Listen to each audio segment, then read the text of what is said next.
I'm with Sami Awad, and we're talking about the peace deal with Gilad, Schalit, and the 1,000 Palestinian prisoners that just took place this week. Sami, how do the Palestinian people feel about the prisoner release? What's their mood at the moment? Well, I would say there is a great sense of excitement for most Palestinians about the prisoner release, because many of these prisoners were assumed to have never been released, that they will spend the rest of their life in prison. And to see them released and to see them free is bringing a lot of excitement, a lot of hope that eventually all the prisoners will be released from Israeli jails. These are political prisoners, and they were imprisoned because of their political acts or political views.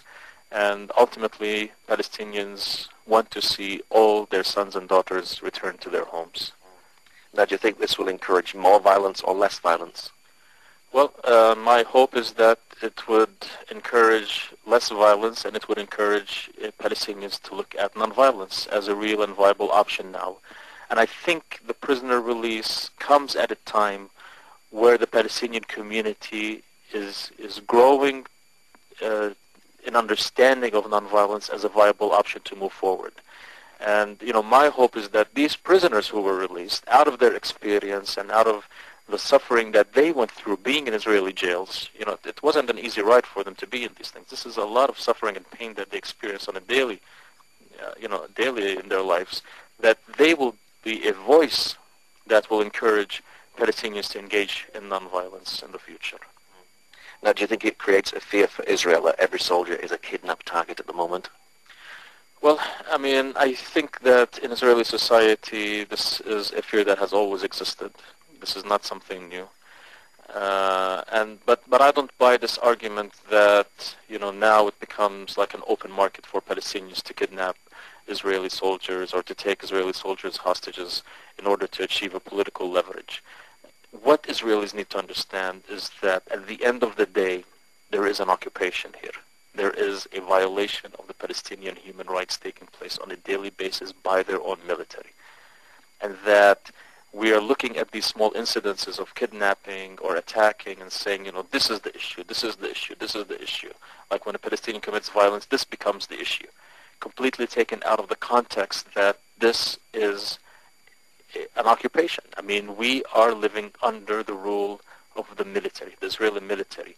And until the core issue of the occupation ends, violence will always remain an option. Now, as Palestinians, we are trying to minimize, if not completely eliminate, the violent option of resistance. And we say that we want to resist through nonviolence. We want to resist through engagement in a different level and a different way to transform Israeli society.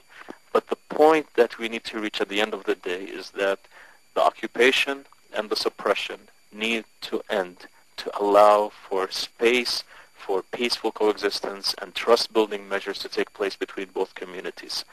Now, was this move at this time political? We know that Mahmoud Abbas has went and applied for statehood, and that's put his ratings through the roof, and Hamas was sort of waning a little bit. Did they do this particularly at this time so that they could get a good ratings figures as well? Well, many people assume so, and for many people it was questioning both Hamas's interests and Israel's political interests out of this deal, because I feel Israel was also interested in undermining Abbas's move in the United Nations as much as Hamas may have been interested in doing this. So I would say yes, there is probably a political benefit for both groups to try to undermine the process that Abbas was engaging in the statehood bid.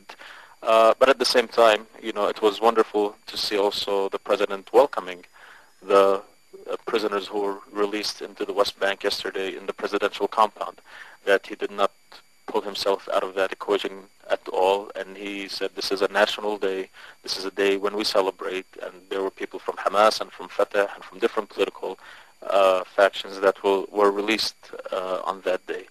So again, while we could see that it could have been politically manipulating, I would say if we look at it differently, there could be a very strong political opportunity to enhance the reconciliation agreement between Hamas and Fatah. at this time, if the leadership on both sides want this to happen. How difficult do you think it was for them to actually get this deal, to get all these prisoners released? From my understanding, and I wasn't involved in anything, but just from monitoring, it seemed to have been a very complicated negotiation, and more the tactical procedures of engagement in the release and the locations and the timing and the different logistical arrangements that were done. I know that, we still have 5,000 prisoners still in prison, and they're hoping that, their fate will be the same one day, to be released and returned to their homes and to their families.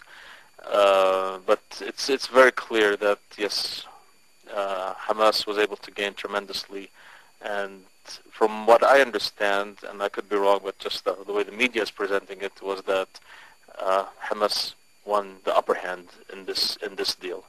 Again, it could have been politically done for political purposes, and things like this sometimes will be celebrated just for the event, and then things go back to the way they were as well. So so now it's euphoria, and now it's celebration. But 1 week from now, as the prisoners rest in their homes and return to finding jobs and finding work and doing what they can. Sami, thank you very much.